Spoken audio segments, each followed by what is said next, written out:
What's poppin'? Brand new whip, just hopped in. I got options. I can pass that bitch like Stockton. Just joshing. I'm spinning. Alright guys, how are you doing? Welcome back to the channel. It's Josh here with Super Sport Enthusiasts. What's up guys and welcome back to the channel. How are you doing? It's Josh here. You already know what you are watching. It's your boy Josh and you watching. I stay joshing. Come on baby. I stay joshing. Hey, alright. So I gotta find a new song for the intro because every time I play it I get copyright because the song, you know, was popping. Brand new, just my, hey, didn't sound like an intro, the intro, yeah. But anyways, so what I want to talk to you guys again, I know I'm 2 days late on this. I'm always late because, you know, it'd be that Uncle Sam life all day, every day. But I try to bring you the content no matter what because maybe y'all haven't seen it. Maybe you have, maybe you haven't. So I'm just going to pull this information up on the screen because I am looking at it and I'm reading it from and getting it from Cars and Drivers. So Car and Drivers posted it, Muscle Cars and Truck posted it. I mean, you name it, they most likely posted it. So the biggest thing is, let me make sure I'm reading it correct here. The 1750 horsepower SSC Tuatara sets the world record for the fastest production car. So we know that Pagani had the world record right now, right?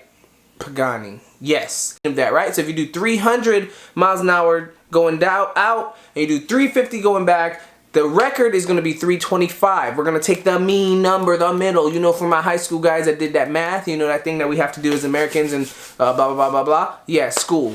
So, that's how they did it, right? So let's break it down. We know Bugatti had the record. Pagani, Huayra, whatever, beat the record. If I'm wrong, I know I'm just going off the top of the dome. I should research these things. But I feel like I'm a car guy and I feel like I know what I'm talking about. So hopefully that is the fact. Like I said, this came from Cars and Drivers, and what I'm seeing here is Oliver Webb piloted $1.9 million hypercar past 300 miles an hour, okay? And passed the mark of Koenigsegg set in 2017. I know a lot of people are going to say, wait a minute, Shelby, it has no relations to Carroll Shelby, guys. It has claimed the world production record with a 316.11 mile per hour average speed, okay? The Tuatara quickest run was 331.15 miles per hour, beating the Koenigsegg, the record set by Koenigsegg Agera. I was correct on that one. Thank you. And on the same Nevada highway in 2017. So it's a great idea that they went to the same area so someone doesn't say, oh, elevation, blah, blah, blah. So let's just talk off of the rip. We know that, like I said, this car's a $1.9 million car. And just to let you guys know, SSC intends to build 100 production running cars of the Tuatara hypercar. So just 100 at 1.9 million. That's, you know, Bugatti range, a little less.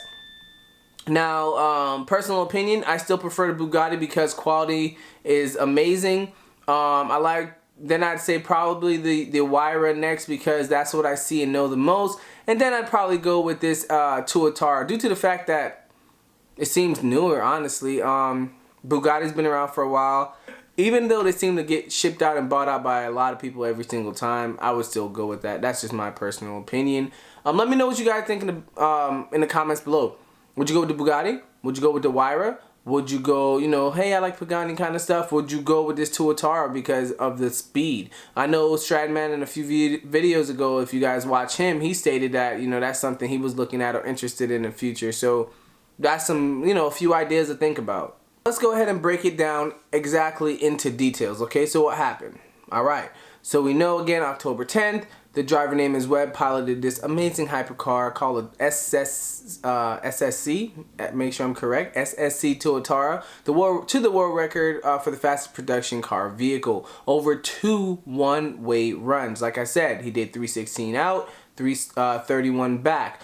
Broke the previous world record of 284 set by the Koenigsegg, guys. 284 to 316, 331, that's a big gap, okay? So again, that's almost 50 miles an hour. I think we're at 46.6 miles an hour. Another notable speed record by a production car happened in September 2019 when Bugatti reached a 304, let's say 305. But it was on a test track in Germany, and they did it out, and they said the road wasn't too safe for them to actually want to go ahead and do the test back. So it was unofficial. It wasn't official, it was an unofficial time, but it was still pretty fast. And the speed run was measured and tested in accordance with Guinness specification, okay? So yes, Guinness World Book Records, they made sure they went by their specification. They had inboard cameras, outboard cameras, drones. They had over like 7 satellites following this car. I mean, there were so many different computers, tracking systems and stuff to verify speed. Again, guys, no relation to Carroll. Launches at SSC in 1998, setting up shop in his hometown of Richmond, Washington. Nobody knew who we were, he said, all right? He decided that the top speed record would be a good way to get mentioned in the same sentence with Bugatti, Koenigsegg, and Ferrari. So this guy was pretty smart, all right? Hey, forget all this social media crap. Forget buying market spots. Forget buying promotion spots. You want to compete with the best, you have to move like the best, you have to drive like the best, and you gotta get that top speed like the best. So this is the best way, and that was a smart marketing deal because that's free advertising. YouTubers are gonna talk about it. Look at me, look at Life Apollos, look at Stradman, look at DDE. Everybody's talking about it. The blogs are gonna talk about it. Your mom is gonna talk about it. Your auntie, cousin, sister, little niece that hold the baby down the street is going to talk about it. So that is a great way for them to go ahead and say, you know what? This is how we're gonna do it. We're gonna come out big, we're gonna come out strong. 1998, I didn't never heard of them until a couple years ago, and now you're the fastest car in the world? Or in America, like, that is pretty sick. So props to you guys. This is a smart deal, a great car. It looked like it held together. Any car that can do 300 and something miles an hour is ridiculous in its own. So let's go ahead and talk a little bit about Shelby, okay? It says here he grew up obsessed with speed, karting competitively at a national level after studying mechanical engineering. So his first supercar, the Ultimate Aero. Ooh. Alright, that's a little different, but I'll give it to him. Clocked 256 miles an hour in 2007. Alright, stealing the top speed record from Bugatti Veyron. Wow. So look, this is something new for myself. I didn't know. I thought Bugatti had it the whole time, and it was Koenigsegg that stole it. But no, his car, the Ultimate Aero, in 2007 at 256.18 miles per hour top speed, actually stole that from Bugatti. So, gotta think. I had no clue. Alright, so still stealing it from Bugatti. Shelby has goals for its successor, right? Step 1, let's break the current world record, which was 277 miles an hour. Alright, so the chassis was built around a carbon fiber monocoque, just like McLaren, contributing to its incredible low 2,750 pound dry weight. Alright, but the harder the engine, or the harder the vehicle, is the drivetrain, created by Tom Nelson of Nelson Racing Engineering in California. Shout out to you. Alright guys, so the power plant they decided to go with was a all new design from the ground up, a custom all alloy plain crank 5.9, alright, twin turbo V8 that put down 1,750 horsepower with E85 of course. Alright, so 1,341 feet-pounds of torque. 1,341 pounds of torque. That sounds like some underground sheepy racing twin turbo Lambo. Man, you could buy this for 1.9 mil. I mean, don't get me wrong. I could put 1.9. I could put 0.9 mil in my. I can't even put 0.9 mil in my Camaro. I could put a 30 grand in my Camaro and make it that fast, you know what I'm saying? But again, a Camaro's a Camaro. It don't matter if it had 10,000 horsepower, it's still a Camaro. You got a Tuatara. Twin turbo 5.9 liter. Brand new motor. It's not borrowed from someone. It's not built from someone. It was built from the ground up. Just like Venom from Hennessy. You know, we thought that was going to be the next competitor for Bugatti and Koenigsegg, but he took a little too long. My personal opinion. It redlines at 8,800 RPM, and it makes quite an approach to that limit. Every component was carefully considered. Connecting rods are made out of special grade titanium, cost over $10,000 for a set of 8. So, go ahead and buy this car for $1.9 million, and you might be looking at Bugatti service prices. Think about that. The crank and the cam were custom cut from bars of solid billet steel. The exhaust valves and the turbine wheel are chrome-based super alloys as well. So Like I said, everything is ground up. Everything is that custom. It is not just a joke. They really did their thing. Car all day, but I'm not going to do that. I just had to look at my phone to see like the basic stuff. You know, basic engineers, the drivers, all those people that put the work into it. Great. Thank you guys so much. It's great to see the car scene. It's great to see manufacturers, the world, America still go ahead and push it. And yeah, this car is an American car, by the way. So I don't know if I forgot to tell you that, but this is built in America. Listen, the engineer's from Cali. You know what I'm saying? The engineer was out there for the motor, and this part came from here and there. But it's an American car. So that's amazing. Plus Shelby. I've never met somebody named Shelby that wasn't an American. Just saying. But anyways, guys, let me know what you think in the comments below. Again, big props to these guys for pushing the envelope, making, you know, setting that bar even higher. 46 miles an hour faster than the fastest car previously in 2017, which was a Koenigsegg Agera. Before then was the Bugatti.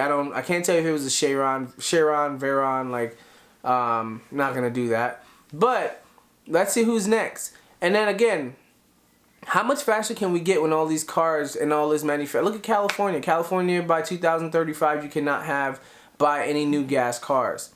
You can still have it, but you can't buy anything new. Tesla, GM coming out with this electric Humvee, Ford coming out with their EV vehicles all over the place, and Mach-E, and just a bunch of different stuff.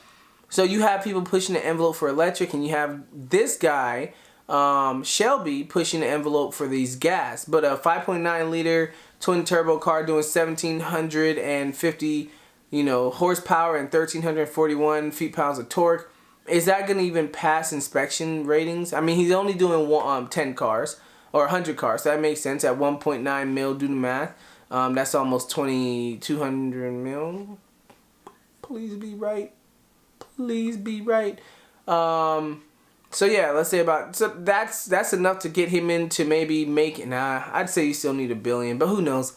I'll leave that alone. Nah, I'm gonna leave all that speculation alone. I appreciate you guys. Like I said, we'll talk about cars. We'll go hiking, biking, triking, cycling, whatever you guys want to do, as long as you keep liking.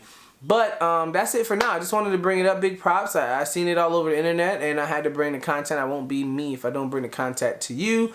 And just let me know what you guys think. Until next time, it's Josh here, and like I said, you are now watching your boy Josh, because I stay joshing. I appreciate it.